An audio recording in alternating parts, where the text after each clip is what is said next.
Okay, Assalamualaikum. Testing, tes suara. Boleh dengar tak suara saya? Tolong bagi komen ya. Kalau suara saya boleh dengar dengan jelas, kita boleh start dah kelas.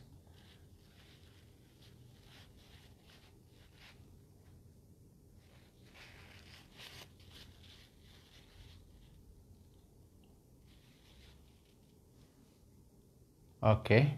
Terima kasih Nik Farina. Okey, saya terima kasih Anissa Okey, kita untuk hari ini, for this morning, kita akan bercakap tentang unit trust ataupun saham amanah ya. Jadi kalau you tengok if you look at your syllabus, kalau tengok pada syllabus ni ya, masing-masing dah ada syllabus kan. Kalau tak ada pun you boleh dapatkan melalui AIMS tapi hari tu saya dah bagi dah. So kalau you tengok dalam syllabus ni, topik unit trust dia duduk topik nombor 9 cuma dia tak sebut unit trust. The term that this syllabus uses is mutual fund and warrant. Kalau you tengok dalam syllabus adalah topik mutual fund and warrant. Jadi mutual fund dan unit trust adalah sama. Cuma yang bezanya adalah dari segi perbezaan istilah itu adalah kerana Americans they use the term mutual fund. Jadi kalau kita baca textbook ni, kalau mana-mana textbook, most of the textbooks that UiTM use adalah daripada Amerika. Jadi kalau buku teks Amerika digunakan istilah mutual fund. Tapi kalau di Malaysia kita guna dua-dua pun dari segi in practice lah. In practice di Malaysia ni kita ada sometimes orang guna istilah unit trust ataupun saham amanah macam kita kata amanah saham nasional kan, ataupun amanah saham Bumiputera. Itu unit trust tu, mutual fund tu. Kita guna istilah saham amanah ataupun unit trust. Ada juga di Malaysia ni kita gunakan istilah mutual fund, dana bersama. Kalau mutual fund, if you translate the word mutual fund into bahasa Malaysia, literally it means dana bersama lah. Mutual means bersama kan, dana bersama. Kalau contohnya banyak juga sekarang ni kita jumpa unit trust company di Malaysia ni menggunakan istilah mutual fund. Macam isteri saya, dia kerja public mutual kan, dia panggil public mutual. Jadi itu adalah unit trust company juga. Jadi unit trust company di Malaysia kita boleh kenal dengan penggunaan istilah mutual lah, mutual, public mutual, ataupun apa lagi banyak lah, Pacific mutual lah ada kan dan sebagainya ya. Itu semua adalah sama.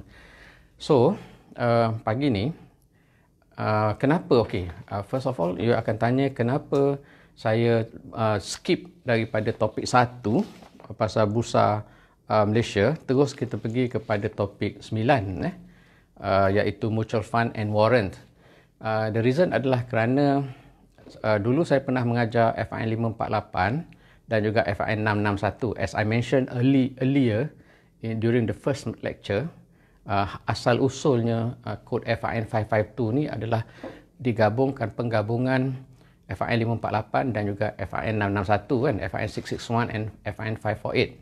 Jadi saya kenal, since I have taught both codes, dua-dua subjek ni, jadi saya kenal mana daripada FIN 552 ni, daripada mana asalnya adalah FIN 548 dan daripada mana pula asalnya adalah daripada FIN 661. Jadi saya nak selesaikan dulu konten ataupun isi lecture yang dipetik daripada FIN 548 dulu. Jadi sebenarnya daripada 548 ni topik yang pertama, bursa Malaysia tadi yang kita dah belajar dah habis dah, lebih kurang dah habis dah. Kemudian mutual fund and warrant ni, dan kemudiannya ada juga yang itulah basically yang dua ni sebenarnya yang daripada 548 dan juga technical analysis. topik 6 teknikal analisis juga daripada 548. The rest jadi topik 1, 6 dan 9 adalah daripada 548, FI 548. Jadi some of you came to me dan minta izin untuk fotokopi past semester questions kan. Ada 2-3 orang yang datang kat saya dan saya dah bagi dan mereka dah fotokopi past semester questions. Tak ada masalah. Past semester question you boleh dapat daripada Equip tu, daripada library UiTM tu. Tapi answer scheme. Jadi ramai yang dah datang, ada beberapa orang lah, bukan ramai, adalah 2-3 orang yang datang fotokopi answer scheme jadi answer scheme saya bagi FIN 661 lah, answer scheme. Yang FIN 548 kalau you nak fotokopi lah banyak lah kan, sedangkan coverage dalam 661 ni sikit saja. Coverage dalam 661 pula, coverage dalam 552 ni banyaknya mostly diambil daripada 661. Okey, itu asalnya lah. Sekarang ni kita nak pergi kepada discussion kita. Saya nak tengok berapa orang yang dah masuk ni. Ada 9 orang. Ni 9 orang ni peminat tegar lah ni. Kan, pagi-pagi pukul 8 dah bangun, dah dengar lecture saya ni. Tegar aku yang dulu bukanlah yang sekarang. Dulu aku susah, sekarang alhamdulillah. Ada tegar kan. Okey, saya nak ceritakan the concept of mutual fund or unit trust ni. Macam saya kata, dua ni adalah sama. So in the course of our discussion, sometimes saya guna istilah unit trust, sometimes I use the term mutual fund. Jadi kalau saya guna bertukar-tukar, silih ganti, saya nak you are very clear that dua-dua itu adalah serupa. Jadi saya nak ceritanya begini most of us, kebanyakan daripada kita, bila kita pergi ke bank contohnya, kebanyakan daripada kita ada account bank kan. Bila kita pergi ke contoh CIMB ke, Maybank ke, Bank Islam ke dan sebagainya, kita pun simpan duit di bank kan. Itu kita menyimpan duit di bank. Ramai juga di antara kita yang ada ASB kan, yang ada di ASB, pelaburan ASB. Jadi kita pun selalu juga sebut, saya simpan duit di ASB. You pergi ke bank yang menjadi wakil ASB, ataupun you pergi ke pejabat PNB sendiri, ASB macam di Kota Baru pun ada kan. Ataupun you sekarang ni you boleh buat transfer online from your account terus kepada masuk dalam you punya ASB. Ramai daripada kita juga dia guna istilah simpan duit kat ASB. Jadi in terms of perbuatan tu, sama ada ataupun kita pergi ke tabung haji kan, kita simpan duit di tabung haji. Ramai di antara kita dia anggap sama aje. Kalau pergi bank pun dia kata simpan duit, kalau pergi masukkan duit di ASB pun dia kata simpan duit, masuk di tabung haji pun dia kata simpan duit kan. Sebenarnya memang kelihatan sama.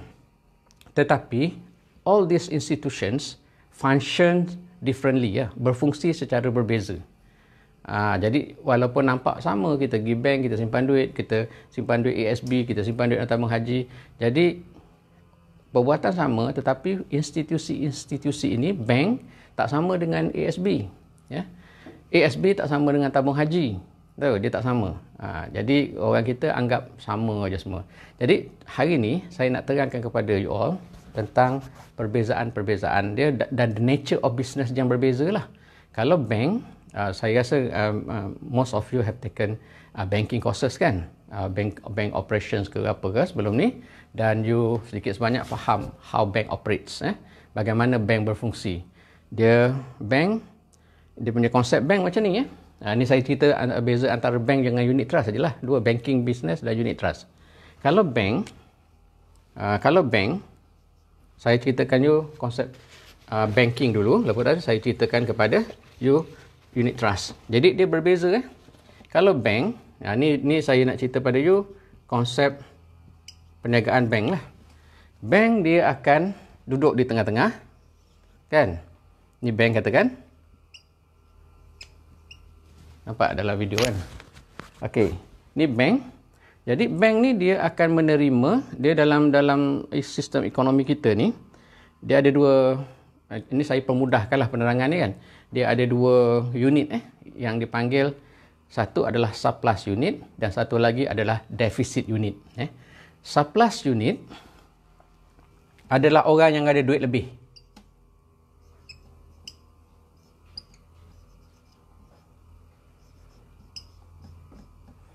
Jadi orang yang ada duit lebih, pendapatan dia mengatasi perbelanjaan dia. Awak punya gaji RM15,000 sebulan contohnya, ataupun RM10,000 sebulan. Awak belanja RM6,000 sebulan, gaji RM10,000, belanja RM6,000, ada lebih RM4,000 kan. So duit lebihan RM4,000 tu, jadi you are a surplus unit. Awak adalah unit, maknanya unit yang surplus, unit yang berlebihan. You boleh saja simpan di rumah, tak ada masalah dengan duit yang RM4,000 lebihan yang you ada tu. Selepas gaji RM10,000, tolak belanja sekian-sekian, ada balance RM4,000, you boleh simpan di rumah. Tetapi kalau you simpan di dalam di bawah tilam lah, kalau orang zaman dulu kata simpan duit bawah tilam kan, maka you don't earn any return at all. Tak ada interest, tak ada apa kan. Dan satu lagi ada risiko tambahan seperti kecurian dan sebagainya. So these surplus units yang ada duit lebih, mereka akan pergi ke bank. Sebab ingat saya terangkan ni konsep banking kan. Mereka pergi ke bank dan mereka menyimpan duit mereka itu di bank. Ya, jadi bank akan mengutip duit daripada surplus unit dan as return, sebagai orang kata sebagai timbal balas dia, maka this surplus unit akan dibayar interest. So bank akan bayar interest lah, interest kepada deposit. Interest, INTEREST, interest. Dia akan bayar interest kepada supply unit ni. Kalau kita simpan dalam savings account di bank, interest dia tak besar lah, mungkin 3.5% setahun, lebih kurang 3% tahun. Jadi secara teorinya, kalau sekiranya you simpan duit di bank dan dapat pulangan 3% tahun, tetapi kadar inflasi 5% tahun, tak ada makna lah kita simpan duit di bank dengan 3% tahun tu, kerana whatever return that you get from your deposit in the bank akan ditelan oleh inflasi. Lebih kurang macam tu konsep dia. Okey, yang tu tak apalah, that is separate topic. Kemudian bank ni, bila dia himpunkan duit-duit daripada pendeposit ni, dia panggil pendeposit atau penyimpan ni, dia akan loan out the money kepada deficit unit. Deficit unit. Okey. Jadi dia akan loan out the money. Orang yang ada duit lebih ni simpan duit kat bank, mereka akan dibayar interest oleh bank, dan mereka yang bank kemudian dapat duit yang banyak hasil daripada simpanan surplus unit ni, dan kemudiannya bank akan will loan out the money to deficit unit. What is a deficit unit? Deficit unit adalah orang ataupun pihak yang tak cukup duit lah. Banyak kan contoh-contoh deficit unit. You nak beli kereta, you tak ada duit, you ambil bank loan. Nak buat rumah, tak ada duit, kita ambil pinjaman bank kan, bank loan. Ada juga setengah tu nak kahwin pun tak ada duit, ambil pinjaman bank, personal loan, bank pinjaman peribadi kan. So all this, bila kita tak ada duit, and then kita apply, memohon untuk meminjam daripada bank. So we are deficit unit. Yang tak ada duit deficit unit, yang banyak duit dah surplus unit kan. Jadi bila kita pinjam duit daripada bank, maka kalau assuming that kita memenuhi syarat-syarat yang ditetapkan oleh bank, bank akan approve permohonan pinjaman kita, dan bank akan bagi kita pinjaman, dan bank akan charge interest. Tadi dia bayar, bank akan bayar interest kepada penyimpan, tapi kat sini peminjam akan bayar interest bersama dengan pinjaman yang dia pinjam tu. Okey. Jadi bila kita pinjam duit daripada bank, kita kena bayar semula pinjaman yang kita pinjam itu plus interest. Jadi bagaimana bank buat duit? Bank buat duit adalah melalui perbezaan interest di antara yang dibayar kepada penyimpan dengan yang dikenakan kepada peminjam. Katakanlah contohnya, kalau bank bayar interest 3% kepada penyimpan, tapi dia charge interest katakanlah 7% kepada peminjam. Jadi dia bayar interest kepada penyimpan 3%, dia charge interest kepada peminjam sebanyak 7%. So bank punya keuntungan adalah 7 tolak 3 iaitu 4%. This is keuntungan yang diperolehi oleh bank. Jadi bank makes money through the differences between interest charges and interest paid by the bank. Of course lah, yang I'm giving you a very simple example. Of course, dalam keadaan sebenar, it is much more complicated lah, kan?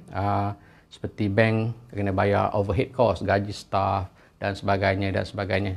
And then ada pula government requirement, statutory reserve requirement dan sebagainya. Yang tu saya tak nak pergi into detail lah sebab nanti akan jadi terlalu panjang, terlalu teknikal. Tapi apa yang penting for the time being adalah kita faham bagaimana bank punya business model, how banks make money melalui penyimpanan deposit dan juga pemberian pinjaman.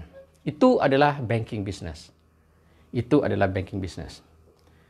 Kita tak masuk lagi unit trust or mutual fund. So sekarang ni saya baru nak masuk kepada unit trust and mutual fund. Okey, mutual fund or unit trust ni, dia punya konsep dia berbeza daripada bank. Dia punya nature of business dia berbeza. Jadi saya nak terangkan pada you on mutual fund and ataupun unit trust ni. Topik 9 tu dia tulis mutual fund and warrant. Sebenarnya mutual fund and warrant tu adalah dua benda yang berbeza tau. This bukannya mutual fund dan warrant tu kait-kait. Jadi the title of this topik nombor 9 ni actually dia adalah quite misleading lah. Kalau awak tak faham, orang kata mutual fund and warrant maknanya dalam satu cerita. Sebenarnya tak. Dia sebenarnya mutual fund satu cerita, warrant adalah satu cerita, dan mereka dua ni adalah dua perkara yang berbeza. Jadi hari ni, pagi ni saya hanya cerita pada you konsep mutual fund saja dulu. Nanti in our next class kita akan cakap pasal warrant lah pula. Kalau hari ni kita sempat habis topik mutual fund, tapi kalau tak sempat kita akan sambung lah in my next lecture nanti, ya. Okey, saya nak cerita pula bagaimana pula konsep mutual fund. Mutual fund yang paling mudah ataupun mutual fund dan unit trust, macam saya kata tadi, as I mentioned just now, mutual fund and unit trust adalah dua benda yang sama lah. Dua benda yang sama. Jadi kadang-kadang saya guna istilah mutual fund, kadang-kadang saya guna istilah unit trust. Both are similar. Okey. Cara yang paling mudah, konsep paling mudah yang mungkin ramai orang can relate to, yang boleh relate lah, yang awak boleh kaitkan dengan diri awak adalah ASB itulah, Amanah Saham Bumiputera tu. Amanah Saham Bumiputera tu adalah nama skim, bukannya Amanah Saham Bumiputera. Nanti kalau you keliru tak apa, saya akan terangkan kemudian. Sebenarnya yang menguruskan Amanah Saham Bumiputera itu adalah satu badan yang dipanggil sebagai Permodalan Nasional Berhad. Ringkasannya PNB, Permodalan Nasional Berhad. Okey, yang tu tak apalah kalau you tak faham sebab saya tak cerita asasnya lagi, ya. Okey. Cuma saya nak bagi tahu you the closest thing of mutual fund yang kebanyakan daripada kita boleh faham, boleh tengok adalah ASB kita itulah, Amanah Saham Bumiputera. Okay, now I will explain to you the concept of mutual fund ataupun unit trust, kan? Okay, unit trust. Dia saham amanah. Dia ada sidik, amanah, tablik, fatanah. Kan kita belajar kan? Sidik, amanah, tablik, fatanah. Tablik lah yang menyampaikan sidik. Sidik apa ya? Saya tak ingat, tu yang kena belajar dengan ustaz lah. Sekarang ni fokus kita kenapa kita panggil amanah, kan? Sidik, amanah, tablik, fatanah. Kenapa amanah? Amanah, you faham maksud amanah kan? Saya amanahkan, katakanlah saya amanahkan harta ini untuk awak jaga. So amanah kan? So saya amanahkan harta ini untuk awak jaga dengan baik. Amanahkan. Jadi kalau kita kata dia ni bersifat amanah, maksudnya kalau kita suruh dia buat apa-apa dia tak menipu. Kan? So daripada konsep itulah datang perkataan amanah tu. Sebab tu bahasa Inggeris dia pun sebenarnya kita ambil pada bahasa Inggeris. Trust fund, trust, amanah. Trust tu ada, kalau you Google makna atau tengok dictionary, trust maknanya amanah. Okey. Saya ajar ni memang lambat. Kenapa? Saya kalau boleh, saya nak cakap sampai ke akar umbi benda-benda ni semua, supaya kalau you tengok my video over and over again, you faham terus pada akar umbi tu. Saya tak mahu terus jump pada perkara tu, and then akar umbi you tak tahu. Jadi kadang-kadang you tak nak relate. Sebab tu saya ajar lambat, dan saya sebenarnya tak nampak kan apa yang otak kita ni proses, dan mulut kita cakap kan.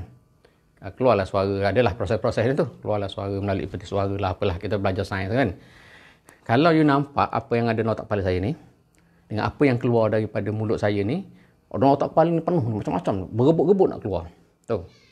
Berebut-rebut macam kita kalau dalam satu tempat yang sempit, masing-masing nak keluar, katakanlah ada kebakaran, macam nak keluar kan, tolak, gitulah. Dalam otak kepala saya ni macam itulah benda tu, maklumat tu berebut, tolak.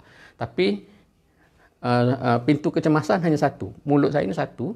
Jadi kadang-kadang saya bercakap terlampau cepat kerana saya nak keluarkan apa yang dalam kepala saya ni banyak. Jadi saya kena kontrol. Saya kata tak boleh, saya kena cerita satu supaya dia keluar dengan teratur. Macam kita lari daripada kebakaran kalau kita duduk dalam dewan.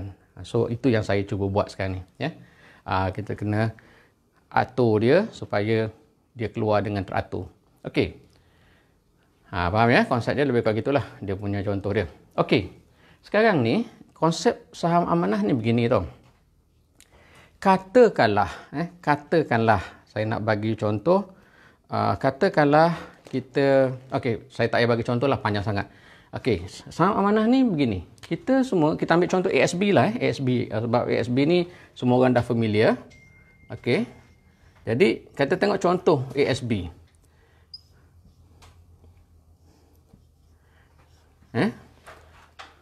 ASB ni adalah satu skim saham amanah yang besar kan, yang besar. Tak tahulah berapa juta pelabur dalam skim ASB ni, kita tak tahu. Kalau nak tahu kena tanya pihak pemodalan Nasional Berhad lah, how many millions investors in ASB scheme. Tapi katakanlah ASB ni memang kita tahu jutaan rakyat Malaysia. Kalau ASB Bumi Putra sajalah, tapi ada juga skim-skim di bawah pemodalan Nasional Berhad yang membenarkan bukan Bumi Putra melabur juga. Tapi ini kita fokus on ASB, jadi Bumi Putra. Jutaan Bumi Putra di Malaysia ni yang melabur dalam skim ASB ni, ya. Jadi ada setengah tu yang melabur sikit kan, modal sikit, pada minima berapa, RM10 ke sekarang ni, katalah RM10, ataupun ada melabur RM100 kan. Ada yang melabur sikit, ada yang melabur banyak sampai 500,000 katakan contohnya. Ada yang melabur juta pun ada. Awak kata bukan ada limit ke? Limit tu dia akan naikkan sentiasa. Kalau dia tengok 500,000, awak tanya dia, boleh lagi tak invest? Boleh. Kan naik sampai 700,000, boleh 1 juta? Dia kata boleh saja dia. Walaupun dia kata limit, sebenarnya dia tak limit pun. Asalkan awak ada duit, boleh dilabur. Okey. You just imagine, duit yang terkumpul daripada pelaburan jutaan orang Bumi Putra dan Melayu ni, akan terhimpun dalam satu dana yang besar. Besar sebab duit banyak ni. Simpan. Ya ada kelas ya? Ya, tak ada. Ada, tapi lepas tu abang ngajar tak apa? Tak bising? Okey. Anak saya pun belajar UiTM juga, online juga ni, kat meja ni. Okey. Lepas itu, duit yang terkumpul banyak tu, itu dia panggil, kalau istilah yang digunakan adalah pool of fund lah. Pool macam swimming pool kan. Swimming pool kan dia. Swimming pool ni kenapa dia panggil swimming pool? Pool ni adalah bila kita kumpul ramai-ramai, macam kita kata carpooling kan. Maknanya semua orang dulu pada satu peringkat dulu pool POOL kan, POOL. Pada satu peringkat dulu, kalau you mungkin tak ingat, kerajaan nak elakkan daripada pencemaran dan sebagainya, dia menggalakkan rakyat pergi kerja menggunakan carpool. carpool. Car, kereta, pool, POL. Maksudnya kalaulah 4 orang nak pergi ke satu pejabat yang sama, tak payahlah 4 orang memandu kereta berbeza, 4 buah kereta kan. Membazir lagi, kemudiannya contribute kepada pencemaran, pollution dan sebagainya. Jadi kerajaan galakkan rakyat supaya buat carpool. Gila-gila, hari ni orang ni bawa kereta, semua naik kereta dia, besok seorang lagi naik kereta dia pula dan sebagainya. Itu carpool. Swimming pool, kenapa kita panggil swimming pool? Swimming, berenang kan. Pool adalah bila semua orang berkumpul ramai-ramai berenang. Sebab tu dia panggil swimming pool, ramai-ramai berenang. Jadi walaupun kalau orang kaya pun dia seorang aja dia berenang kat rumah dia pun orang dah panggil swimming pool juga. Sebenarnya swimming pool adalah datang perkataan pool. Dia berenang ramai-ramai kan. Itu dia panggil swimming pool. Kenapa saya tekankan sangat perkataan pool ni? Sebab POOL ni, kerana nanti bila duit yang banyak ni dihimpunkan, maka dia akan menjadi, dipanggil pool of fund. Satu pool ataupun satu kumpulan dana yang besar, pool of fund. Fund, F-U-N-D, fund. Kena sebut fund tu kena berbunyi. Pool of fund. Tengok lidah. Fund.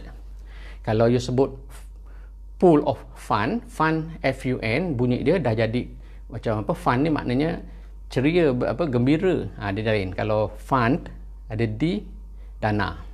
Pool of fund. Okey, saya juga ajar jugalah sikit-sikit sebanyak bahasa Inggeris juga. Okey.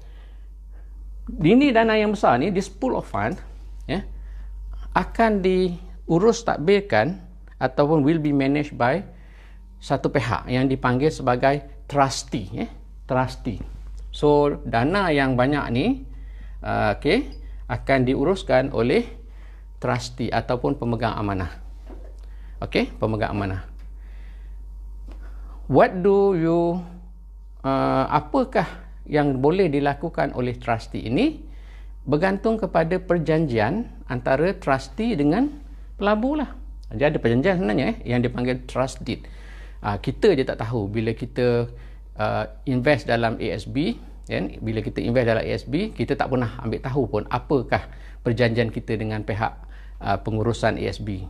Dalam kes ASB, ASB itu nama dana, tapi trustee dia ataupun pengurus dia adalah Permodalan Nasional Berhad. Bagaimana saya sebut di awal lecture tadi kan, Permodalan Nasional Berhad. Jadi tugas trustee, tugas pemegang amanah, macam juga tadi saya kata, pemegang amanah dia diamanahkan untuk jaga duit kita. So pemegang amanah diamanahkan untuk jaga duit pelabur-pelabur ni dan dia laburkan duit tu. Macam mana cara trustee melaburkan wang itu? Dia juga melabur dia invest dalam banyak tempat lah, banyak tempat, antaranya seperti dalam stock market, dalam pasaran saham. Ini banyak dia invest. A major portion of investment oleh Permodalan Nasional Berhad adalah dalam saham-saham di Bursa Malaysia. Kalau you tengok senarai saham-saham syarikat yang dilaburkan oleh pihak Permodalan Nasional Berhad banyak. Sebab tu PNB menguasai banyak syarikat-syarikat dalam Bursa Malaysia, antaranya kalau banking sektor, Maybank, CIMB dan sebagainya. So pelaburan dalam tu sama juga. Tabung haji pun serupa juga. Kalau you simpan duit dalam tabung haji akan invest juga in the stock market. Antaranya lah, bukan stock market saja, dia juga invest dalam banyak benda lain lagi kan, tapi antaranya dalam stock market. Kalaulah this trustee ataupun pemegang amanah ini membuat keputusan yang betul dan dia melakukan the right investment decisions, if the trustee made the right investment decisions, pelaburan itu akan menguntungkan. Betul tak? Kalau mereka melabur dalam pasaran saham dan memilih saham-saham yang betul, pelaburan mereka akan menguntungkan. Keuntungan dalam pasaran saham datang dalam dua bentuk. Yang pertama adalah melalui kenaikan harga atau capital gain, dan yang keduanya adalah melalui dividen. Jadi keuntungan pelaburan dalam pasaran saham comes in two forms.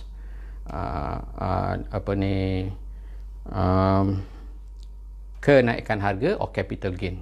Kenaikan harga macam mana? Dia beli harga RM2, Lepas tu bila beli saham tu dah naik RM3, so dia untung RM1. That is capital gain. Satu lagi, pulangan dalam pelaburan adalah melalui dividen yang dibayar oleh syarikat.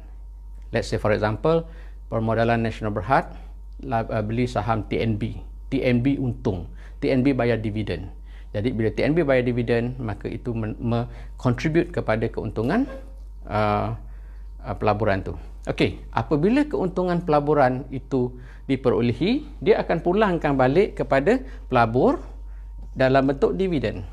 Kan? Dah berniaga dah untung, beli saham dah untung, bila keuntungan itu dipulangkan kembali kepada pelabur dalam bentuk dividen. Dari situlah yang kita dapat dividen ASB tiap-tiap tahun tu kan. Dividen ASB tiap-tiap tahun tu adalah daripada keuntungan pelaburan oleh Permodalan Nasional Berhad yang menguruskan dana ASB. Saya guna istilah Permodalan Nasional Berhad kerana dalam Permodalan Nasional Berhad tu ada banyak dia punya dana tu, bukan satu. Yang saya sebut tadi contoh ASB. Dia ada amanah saham nasional, dia ada amanah saham Wawasan 2020, dia ada amanah saham Didik, amanah saham Satu Malaysia dan sebagainya. Macam-macam. Dia ada, saya rasa ada berapa belas dananya. Semua itu diuruskan oleh pihak Permodalan Nasional Berhad. Ya? Jadi ASB hanyalah satu contoh dana yang diuruskan oleh PNB, tapi sebenarnya di bawah pengurusan PNB ada banyak lagi dana-dana lain. Okey. Kalau kita pandang terbalik pula, kalaulah pihak Permodalan Nasional Berhad made the wrong decision, mereka invest dalam saham, tetapi pelaburan mereka rugi. Jika pelaburan itu rugi, maka mereka tak mampu dah nak bayar dividen kepada pelabur-pelabur. Dan kerugian itu juga nanti akan merendahkan nilai aset. Ingat kalau katalah pelaburan itu rugi, kalau katalah contohnya wang yang dilaburkan oleh pelabur, gabungan daripada ramai pelabur ini, katakanlah wang itu 3 bilion. Tapi kalau dia beli saham, ni saya bagi contoh je lah kan, dia beli saham, nilai saham jatuh daripada 3 bilion itu katakanlah menjadi 2 bilion. Saham jatuh banyak merudum kan. Maka duit awak itu, duit yang kita invest dalam ASB itu contohnya akan jadi mengecut dah. Kita tak nampak. Sebab apa? Dan we always take for granted that tiap-tiap tahun ASB akan bayar dividen. Tiap-tiap tahun pelaburan ASB akan untung, sentiasa untung. Which is not necessarily true. Cuma kita tak tahu apa yang berlaku di balik tabir. Kita rakyat biasa sentiasa mengharapkan ASB ini untung dan bagi dividen yang tinggi dan sebagainya. Sedangkan pihak Permodalan Nasional Berhad bekerja keras untuk memastikan pelaburan itu tak rugi. Kalau they make the wrong decisions, maka kerugian itu akan dipulang. Kalau keuntungan dibayar dalam bentuk dividen, kerugian juga akan ditanggung bersama oleh pelabur-pelabur. Okey, you mungkin tanya, awak kata trustee ni dia dapat apa? Dia dapat hanyalah service charges saja, yuran perkhidmatan yang dibayar kepada pengurus dana ataupun fund manager tu. Awak istilah baru pula, fund manager, awak tak tahu apa kan? Tak apa, later on saya akan terangkan. Okay, so basically itulah konsep dia. Nampak tak tadi? Bila saya cerita contoh bank, begitu dia punya bisnes. Kalau unit trust, lain kan? Walaupun kita orang biasa kebanyakannya tak dapat membezakan antara dua tu. Tetapi kalau you belajar, sekarang you dah belajar, you tahu bahawa dua antara bank dan juga unit trust sebenarnya mereka dia punya business modelnya tak sama. Dan business model yang tak sama, maka cabaran yang dihadapi tak samalah. Kalau macam bank, dia akan lebih terjejas apabila berlakunya penurunan kadar faedah. Penurunan dan kenaikan kadar faedah akan affect bank punya business. Kalau unit trust, yang affect dia punya business adalah turun atau naiknya pasaran saham. Sebab tu saya kata pasaran saham dia amat-amat turun atau naiknya Bursa Malaysia amat-amat memberi kesan kepada kadar dividen yang kita akan terima dalam pelaburan kita dalam ASB. Okay? Kalau market bagus, naik, most likely kita akan dapat dividen yang tinggi. Market jatuh, nilai pelaburan turun, kita mungkin tak akan dibayar dividen, ataupun kalau dibayar pun dividen itu terlampau rendah. Saya nak tengok kalau ada siapa-siapa yang tanya soalan.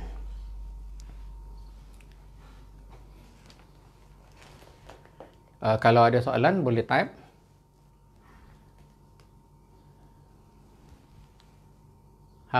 Ni saya buat joke apa? Tak ingat dah saya. Cakap-cakap dah tak ingat dah. Joke apa Hidayat? Tak ingat dah saya. Okey. Kalau ada soalan you boleh type ke pada soalan ni dan saya boleh baca dan saya cuba jawab lah. Do you have any question? Ya, alah kucing. Alah kucing. Ya. Ada apa soalan?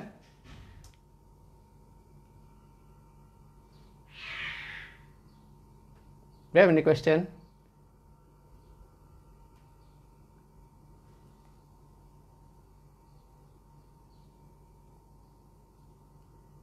So far tak ada lagi. Okey, orang lain? Nur Izzati kata tak ada. Kalau ada soalan, kita boleh jawab. Ataupun kalau tidak, kita teruskan dengan lecture dan mungkin lepas daripada ni, you dah tengok saya punya live ni. Mungkin soalan tu datang kemudian kan. You can always ask question. Later Jannah. Ada lagu apa? Ke Aryu hingga ke Jannah tu. Saya suka lagu tu, selalu tengok kat YouTube. Kan? Okey, so sekarang ni saya nak cerita pula tentang the difference between satu saya nak cerita pada you konsep NAV dulu net asset value.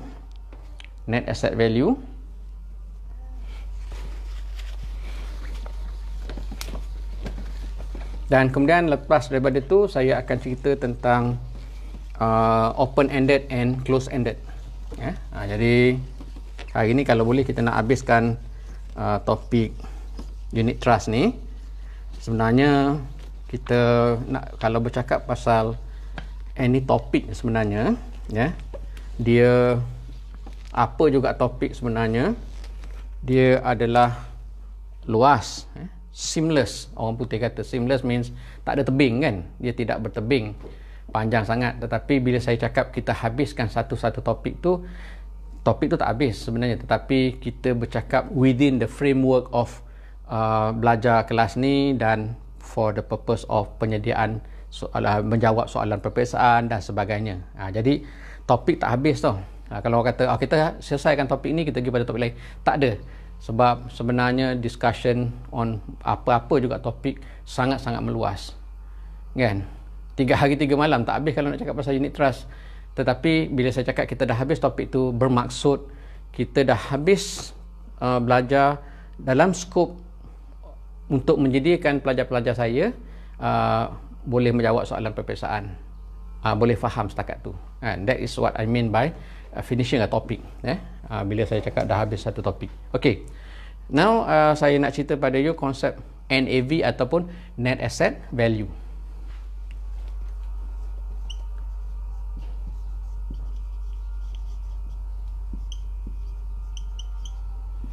Net asset value usually orang gunakan singkatannya NAV, net asset value. Okay. I'll give you a very simple example lah. I'll give you a very simple example of NAV concept. Later on when we attempt past semesters questions, dia akan jadi lebih deeper lah, it will go deeper lagi lah, lebih mendalam lagi. Okay, sekarang ni saya nak cerita pada you tentang net asset value. Begini ya. Tadi kan saya dah cakap bahawa unit trust ni ataupun pool of fund ni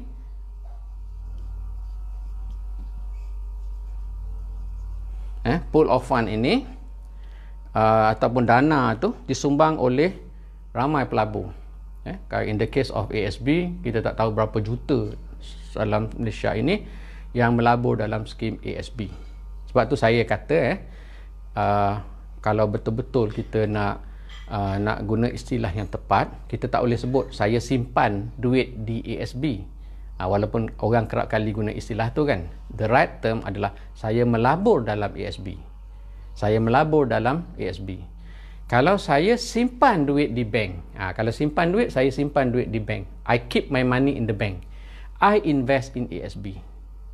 Kan? I invest in ASB. Awak kata sikit je cik beza. Jangan cakap benda sikit, sebab benda sikit, benda tu kadang-kadang mengubah makna tu yang menjadikan kekeliruan. Kekeliruan. Saya ada satu contoh di mana sebab tu I always emphasize to my students, try your best to use the right terms. Gunakan istilah yang tepat. Sebab kalau kita gunakan istilah yang kurang tepat, dia akan menimbulkan kekeliruan dan consequences dia amat besar. Saya ingat lagi masa saya belajar di sekolah rendah. Saya sekolah rendah darjah 6. Saya bersekolah darjah 6 pada tahun 1975. Saya darjah 6 1975. Awak pun kata, Allah, tuanya Prof. Prof dengan dinosaur mana tua? Kan? Dinosaur lagi tua lah daripada saya. Kan? Tapi saya ni dah tua lah. Awak ni dah peringkat anak bongsu saya dah. Kan? Okey. Saya ingat lagi, ini cerita sikit masa saya belajar dulu, my teacher nak terangkan kepada saya, kepada kami semualah dalam kelas, pentingnya walaupun benda nampak kecil, tetapi pentingnya kita menggunakan dalam bentuk yang tepat, dalam tempat yang tepat. Dia bagi satu contoh. Dia kata, titik full stop, period kan, titik ni, satu titik ni. Tak ada dakwat pula. Satu titik ini boleh menyebabkan seorang itu hilang nyawa. Satu titik boleh menyebabkan seorang itu hilang nyawa. Dia pun cerita dalam kelas. Dia kata, ada satu kes kan, seorang hakim membicarakan seorang pesalah. Hakim membicarakan seorang pesalah, di mana kalau pesalah itu disabit kesalahan, dia kena hukum gantung. Kan, kalau dia sabit dalam kesalahan, hakim ni dia bisu. Ceritanya hakim tu bisu. Jadi dia nak menyampaikan penghakiman dia tu, dia tak boleh cakap lah sebab dia bisu, hakim bisu kan. Jadi dia pun tulis penghakiman dia tu. Dia pun tulis sebab dia tak boleh cakap kan, hakim tu tak boleh cakap, dia pun tulis. Dia tulis, dia kata lepas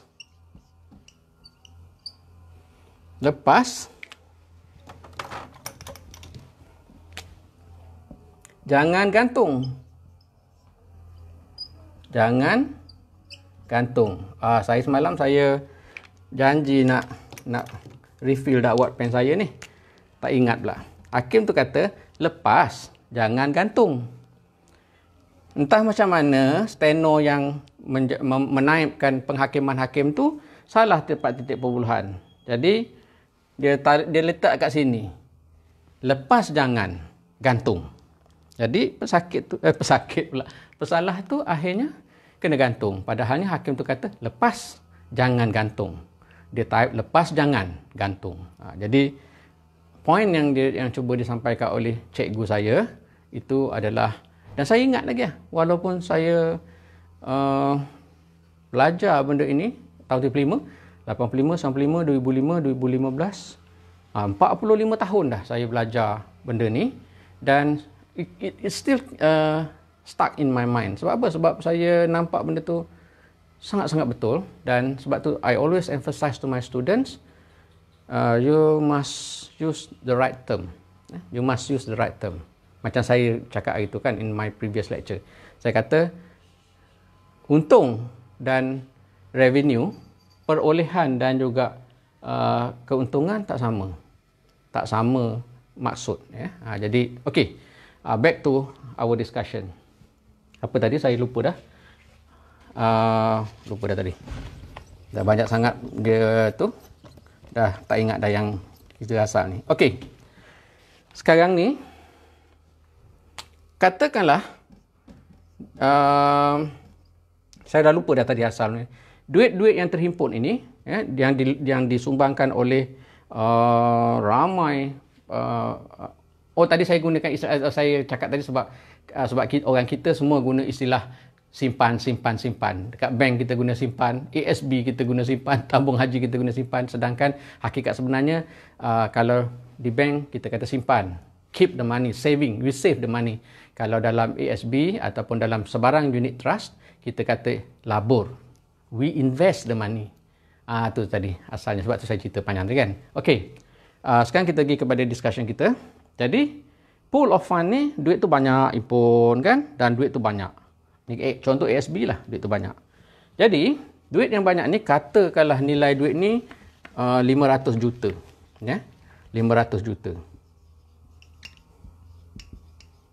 500 juta ringgit. Kan? Duit yang terkumpul itu sebanyak 500 juta ringgit. Dan kemudiannya, duit yang 500 juta ringgit ini dipecahkan kepada unit-unit. Sebab tu kalau macam you invest dalam ASB, setiap satu unit tu adalah RM1 kan.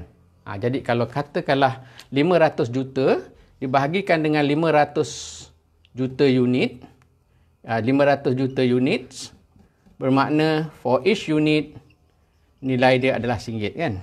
Kalau macam kita ASB tu, setiap unit nilai dia adalah RM1. Sebab tu kalau you pergi ASB kan, kalau zaman dulu pakai borang lah, sekarang pun ada borang juga, tapi kalau macam saya nak top up investment dalam ASB, saya guna online aja, transfer aja daripada saya punya saving account into ASB kan. Okey. Kalau awak tengok, kalau ada borang tu dia ada harga seunit dan kemudian bilangan unit kan. Jadi kalaulah sekiranya 500 juta ringgit ini dipecahkan kepada 500 juta unit saham amanah, maka setiap saham amanah itu nilai dia adalah RM1. Ini senang lah kan. Sebab saya bagi contoh yang mudah, pecah kepada RM1. Pecah kepada 500. Okey. 500 juta unit ini, 500 juta ringgit ini kemudiannya dilaburkan. So yang ini adalah RM1 ini dipanggil sebagai dia punya NAV lah. Ini dipanggil sebagai net asset value. Net asset value pada ketika ini adalah RM1. Okey. Katakanlah duit 500 juta ringgit ini dilaburkan di pasaran saham. Okey. Nanti kita akan belajar tentang pembentukan portfolio. Nama kelas kita ni pun portfolio kan, investment and portfolio.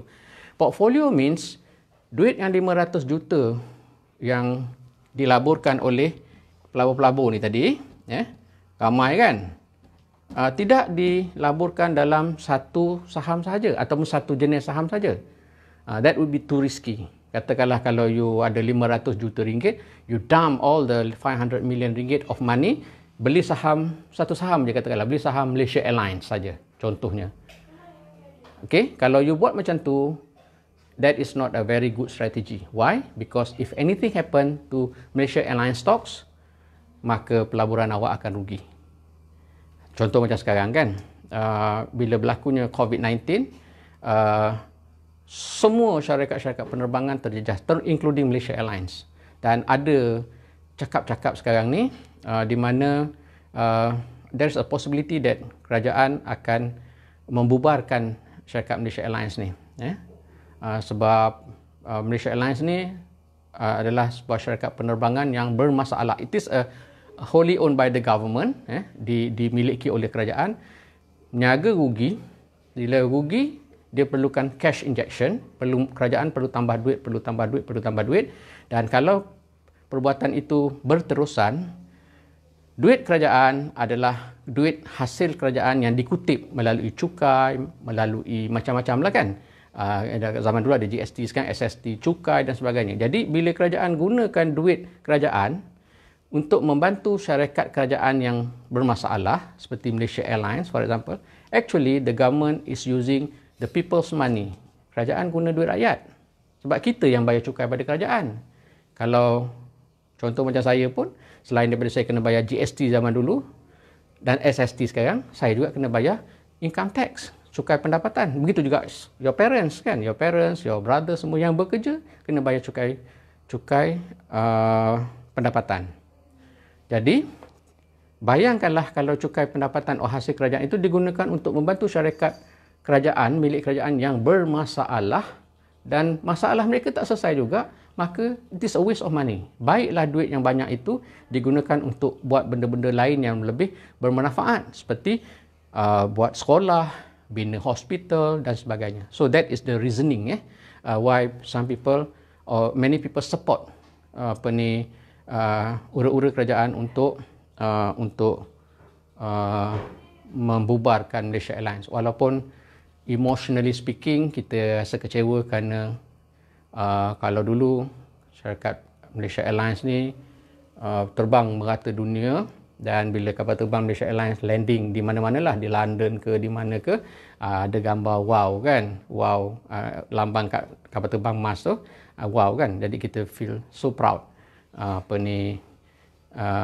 Malaysia Airlines ada di merata dunia. Dulu masa saya belajar kat Amerika pun, bila nak balik cuti ke Malaysia, ada flight yang lebih murah daripada Malaysia Airlines, murah by $100 or $200 lah, US dollars pada ketika tu. Saya memilih untuk ambil Malaysia Airlines. Why? Kerana bila kita step into the Malaysia Airlines punya kapal terbang, kita dah rasa macam dah sampai Malaysia dah. Walaupun kita duduk masa tu Malaysia Airlines, saya tak ingat daripada mana kena naik Malaysia Airlines. Sebab dulu tak sampai Amerika Malaysia Airlines zaman saya dulu. Jadi kita naik sampai, lupa dalam saya, LA ke mana, saya tak ingat. Tapi maknanya bila you step into the Malaysia Airlines punya kapal terbang, you rasa macam dah sampai Malaysia dah, dengan pramugari dia dan sebagainya kan. Jadi kalau kerajaan decide untuk menutup Malaysia Airlines, kita hilanglah benda tu. Tetapi kalau kita bercakap dari sudut keuangan, kerajaan syarikat yang tak mampu ditolong memang kena ditutup lah kan. Tak boleh buat apa. Dalam bisnes you cannot be too emotional. Dalam bisnes you cannot be too emotional. Contohnya kalau you pemilik pet shop, jual kucing, you breed kucing, you biarkan kucing-kucing bakal cantik ni, and then you jual. You tak boleh emotional, you tak sayang kucing ni, dan bila you sayang kucing ni, orang nak beli tak boleh jual. Dia tak boleh berniaga lah kan. Sama dalam benda tu, sebab you have a very strong emotional attachment dengan kucing yang you pelihara. Jadi kucing saya memang saya ada emotional attachment sebab saya tak nak jual. Biarlah huduh ke apa, saya simpan kucing saya tu. Kan ada 6 ekor. Ni, sekejap saya tunjuk. Angah. Ni orang nak tengok ni. Angah, mai. Angah. Yang ni. Ni nama dia Angah. Ni yang paling tua sekali. Kucing saya paling tua sekali, umur 10 tahun. Okey, semalam yang saya tunjuk semalam adik. Itu muda lagi, baru setahun lebih. Yang ni dah 10 tahun dah. Okey, back to our discussion. Wang yang 500 juta ini dipecahkan kepada 500 unit, maka NAV for each unit is RM1. NAV for each unit is RM1. Kemudian, katakanlah, tadi yang 500 juta tu akan dilaburkan dalam pelbagai-bagai, dipecahkanlah kepada berbagai-bagai saham untuk mengurangkan risiko. So you diversify the risk. Itu nanti kita akan belajarlah. Kita pelbagaikan risiko. Mungkin 200 juta kita invest dalam syarikat A. 150 juta syarikat B yang bisnes dia berbeza. Dan berapa juta lagi syarikat C dan sebagainya. When we separate your investments, you are trying to diversify the risk. Yang itu kita akan tengok dalam lecture kita yang kemudian nanti dengan lebih detail. Okey. So you pun dah invest dengan katalah dalam 5 syarikat yang berbeza. So 500 juta ni pecah. Kan? Pecahkan kepada 5 syarikat ataupun 5 jenis saham yang berbeza. Katakanlah due to this COVID-19 punya pandemic ni, apabila berlakunya COVID-19 ni, kelima-lima counter saham yang you invest tu semua jatuh harga. Semua harga saham dia jatuh. So bila you calculate semula, bila you calculate ni, mula-mula kita beli, katakanlah mula-mula 500 juta ni, dia pecahkan kepada 4 jenis saham lah. 4 jenis saham yang berbeza. Contohnya kan. So 500 juta ni dia pecahkan kepada saham A, B, C, D. A, B, C, D. Jadi saham A katakanlah you allocate 100 juta. 100 juta. Saham B katakanlah 100 juta. Baru 200 kan? Saham C katakanlah you allocate 200 juta. Dan saham D katakanlah you allocate ni 100 juta. 100 juta. Okay? Okay. So you belilah 100 juta saham A, 100 juta saham B, 100 juta saham C dan 200 juta saham 100 juta saham D dan 200 juta saham C. Okay.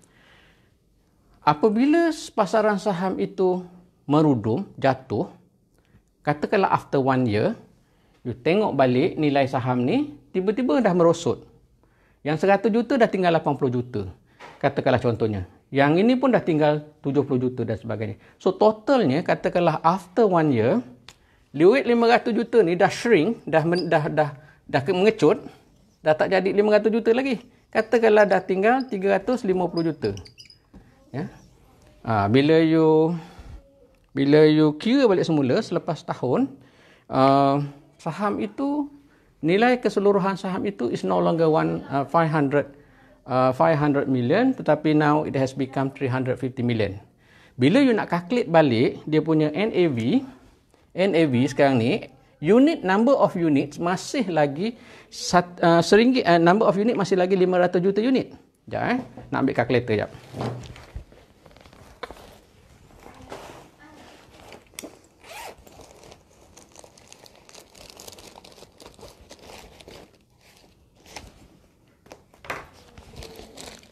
Sekejap, saya nak ambil kalkulator sekejap.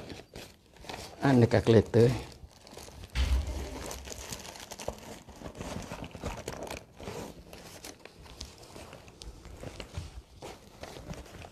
Okey. Kalaulah katalah nilai-nilai saham kita tadi tu, yang asalnya bernilai 500 juta tu, dah mengecut, dah shrink dari segi nilai dia. Kerana apa boleh mengecut? Kerana nilai saham tu jatuh. Bila nilai saham tu jatuh, dia mengecut, maka dah tinggal 350 juta. Maka bila kita nak calculate NAV of the unit adalah 350 juta bahagi dengan 500 juta unit. Sebab number of units kekal. Unit yang dipegang oleh pelabur tak merosot kan? Sama kalau you pegang satu unit lah. Tetapi nilai NAV bagi setiap unit sekarang ni is no longer RM1, tapi sekarang dah tinggal 70 sen. Dah tinggal 70 sen. Okey. 350 juta of the value of the company's stock divided by 500 million of number of units. So sekarang ni dia punya NAV adalah 70 sen. 350 bagi dengan 500, iaitu 70 sen. Ini bermakna duit awak dah merosot tau. Your money has shrunk. Pelaburan awak dah mengecut. Tadi RM1 dah tinggal 70 sen. Kalau ini berlaku, maka nilai pegangan you sebagai pelabur pun sudah semakin mengecil. Dan this company ataupun this unit trust company has lost money. Kalau keadaan ini berterusan, dia tak ada pilihan kecuali dia pulangkan balik duit itu kepada para pelabur dengan kerugian. Dan kerugian ini sebenarnya siapa kena tanggung? Pelabur lah tanggung. Pihak trustee ataupun dalam contoh ASB, Permodalan Nasional Berhad, tidak boleh dipertanggungjawabkan atas kerugian itu. Ya. Itu adalah perjanjian yang kita jarang baca pun. Bukan kita tak pernah baca pun masa kita invest dalam ASB. Ya. Kita tak pernah baca. Tapi hakikatnya begitulah. Tetapi kalau sekiranya, maknanya sekarang ni when I explain to you dan letakkan benda ni into a proper perspective, now you understand bahawa setiap pelaburan ada risiko dia. don't ever take for granted that, oh, you invest in ASB, you kata tak apalah, ASB dah wujud 30 tahun daripada tahun 80, 81, 90, 2000, 2010, 2020, hampir 40 tahun kan ASB dah wujud. Dan so far ASB baru lagi lah, ASN yang tahun 80, hampir-hampir 40 tahun jugalah, ASB pun 30 tahun mungkin, tak pernah lagi rugi. Sebab apa? Because of the way ASB is managed is very good, very efficient. Tapi kalau sekiranya pengurusan tidak cekap, the possibility of having losses is very real. It's not imaginary, but it's real. Kan? So kita fahamlah the risk involved. Okay. Now kita nak cakap pasal topik yang terakhir sekali, iaitu open-ended and close-ended fund. Ni lecture saya ni mungkin nak terangkan open-ended and close-ended ni mungkin mengambil masa lebih kurang 10 minit lah. So sekarang 9.30. So I think we will be able to finish this lecture by the latest by 9:45 or probably early lah kan. Okay.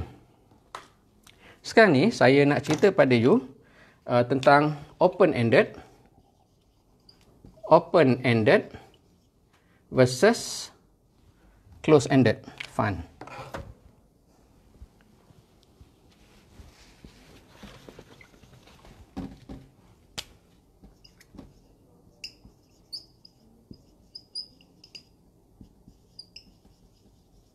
Open-ended and close-ended. Open-ended maksudnya adalah terbuka open-ended kan, macam open-ended question. Open-ended question ni macam essay question kan. You boleh tulis satu soalan, ada setengah pelajar jawab 2 muka surat, ada setengah pelajar jawab 3 baris sahaja kan. Sebab that is an open-ended question. Ikut banyak manalah awak nak tulislah, sebab dia tak ada limit. Itu open-ended. Tapi kalau soalan multiple choice, MCQ question, multiple choice question, that is close-ended. You have only 4 choices or 3 choices of answers and you have to choose one. So that is close-ended. Satu saja. Faham kan? Kalau soal open-ended, tak ada limit. Ada pelajar yang suka tulis banyak. Malam ada dalam Facebook saya post satu status dalam Facebook saya, dan saya tanyalah pelajar saya dan bekas-bekas pelajar saya. Saya dah ngajar 30 tahun kan. So bekas-bekas pelajar saya ni ramailah seluruh Malaysia ni. Ada yang jawab, dia kata saya masa dulu-dulu saya memang sengaja nak psycho orang pelajar-pelajar lain. Saya buat pura-pura minta kertas banyak. Orang lain tengok stres saja. Tengok macam kita ni jawab tak cukup kertas kan. Ada pula kata jawab, saya keluar awal. Oh, psycho je orang sebelah tengok apa ni keluar awal tu macam hebat ya kan. Okey, itu macam-macam dah. Okey.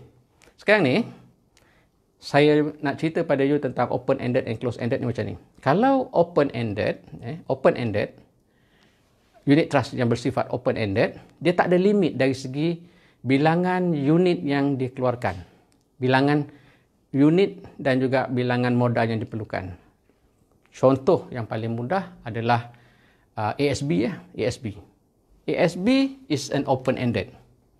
Kenapa ASB ini adalah saya panggil sebagai open-ended? Kerana banyak mana pun orang nak invest dalam ASB, dia keep on creating the new units. Kan? Tak pernah lagi, believe me, tak pernah lagi orang nak invest dalam ASB. ASB kata tak boleh cik sebab unit-unit telah habis dilanggan. Tak ada. Why? Because they keep on creating new units. Banyak mana pun orang nak invest, dia buat new units. Banyak mana orang nak invest, dia buat new units dan sebagainya. Jadi, itu dipanggil open-ended. ASB lah contoh yang terbaik, open-ended. Banyak mana pun dia akan create. Banyak mana dia akan create. Okay. The opposite of open-ended adalah close-ended. Kalau close-ended, contoh saya bagi tadi, kalau open-ended dia akan no limits on the number of units. Kalau open-ended,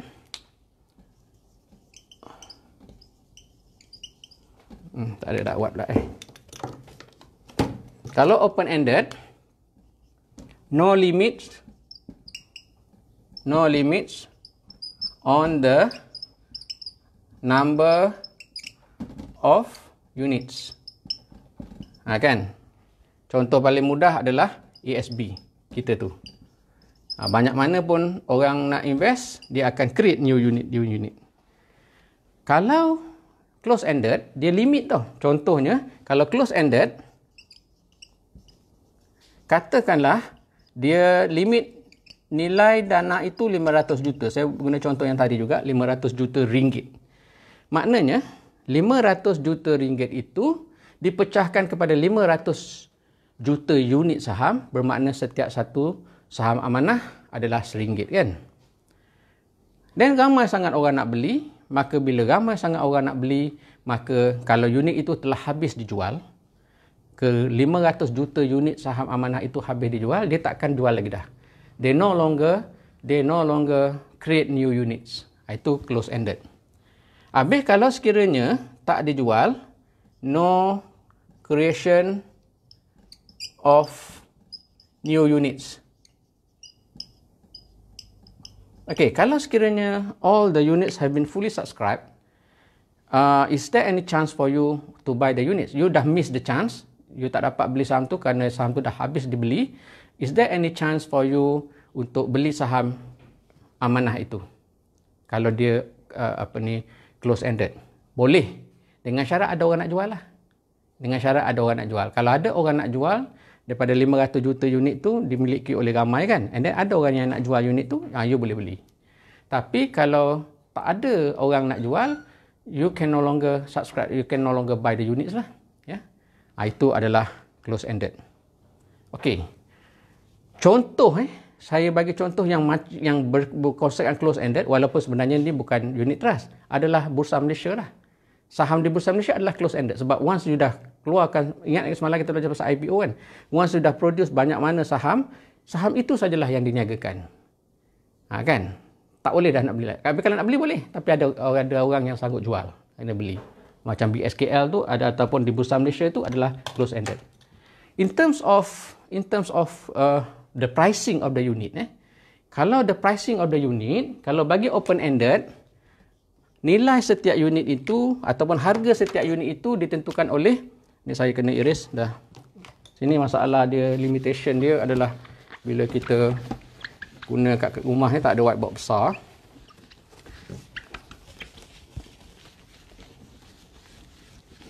Jadi kalau sekiranya kita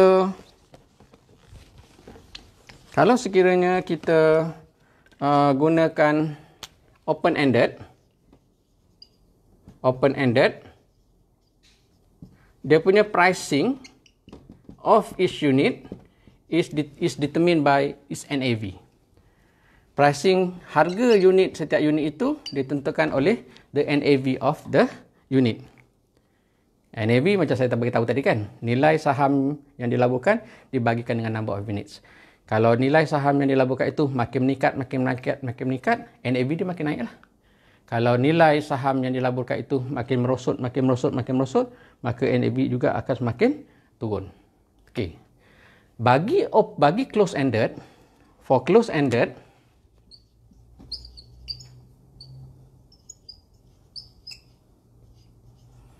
harga dia ditentukan oleh supply and demand.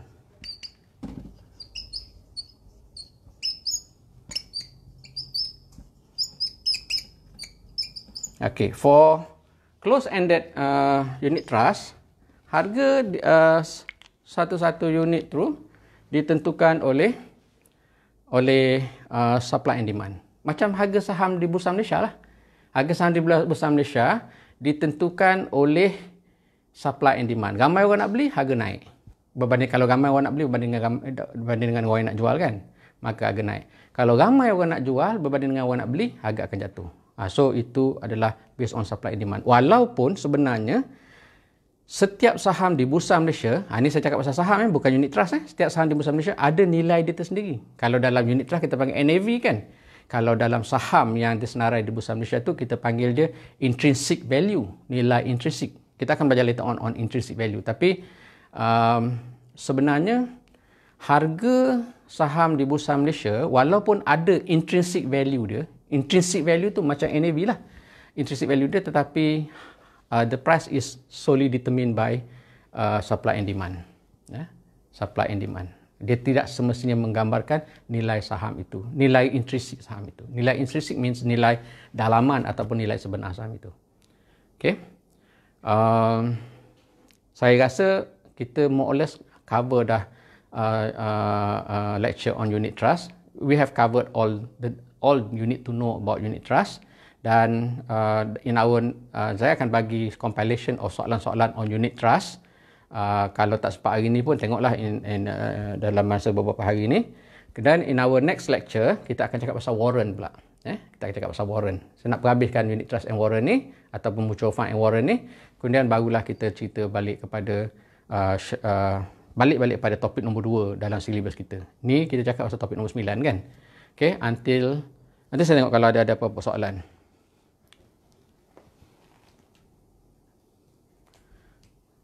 Okey. Kalau tak ada apa-apa soalan. Comel kucing kucing comel. Okey. Nur Izzati. Ada apa-apa soalan tak? Kalau tak ada soalan, ada soalan? Kalau tak ada soalan, saya akan berhenti di sini. Dan kalau you tengok balik saya punya live ni, kalau ada apa-apa soalan, no problem. You can always ask me either through private message atau privately ataupun through dalam grup pun boleh. Ya, okey. Sehingga jumpa lagi. Assalamualaikum warahmatullahi taala wabarakatuh.